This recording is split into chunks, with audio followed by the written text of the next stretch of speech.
Bonjour à tous. Bienvenue à Lingopay News in Easy French. Nous vous présentons aujourd'hui l'essentiel de l'actualité de ce vendredi 12 décembre 2025, en commençant par les événements qui marquent le monde d'aujourd'hui. La Russie affirme que tous les malentendus avec les États-Unis sont résolus.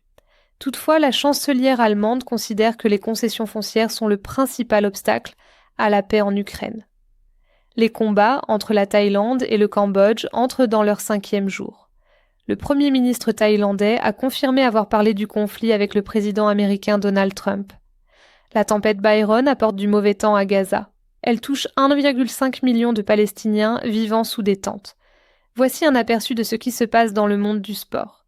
La skieuse américaine Lindsey Vonn a remporté une descente de Coupe du Monde à l'âge de 41 ans. Il s'agit de sa première victoire depuis près de 8 ans, après avoir pris sa retraite et être revenue à la compétition. Counter-Strike 2 a remporté le prix du meilleur jeu d'e-sport aux 2025 Game Awards.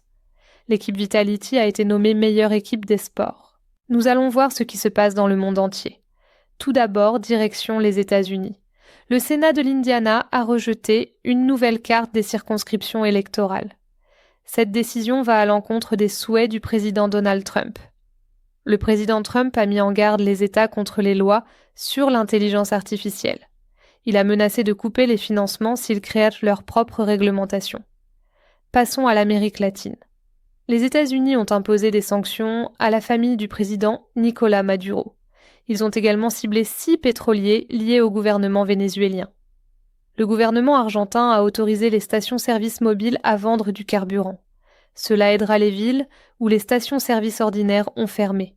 Passons maintenant à l'Europe. Le chef de l'Alliance de l'Organisation du Traité de l'Atlantique Nord a mis en garde les pays européens. Il a déclaré que l'Europe pourrait être la prochaine cible de la Russie après la guerre en Ukraine. En Autriche, un homme est inculpé après la mort de sa petite amie. Elle est morte de froid sur une montagne lors d'une randonnée. Enfin, nous passons à l'actualité internationale. Un fort tremblement de terre de magnitude 6,9 a frappé le nord-est du Japon. Les autorités ont lancé une alerte au tsunami, mais l'ont levé peu de temps après.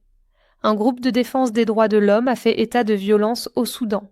Il accuse le groupe des forces de soutien rapide d'attaques systématiques dans le cadre de la guerre civile en cours. Cela conclut nos principales nouvelles d'aujourd'hui. Merci de nous avoir rejoints sur Lingopay News in Easy French. Nous reviendrons bientôt avec une autre mise à jour sur les dernières nouvelles. Merci pour votre attention.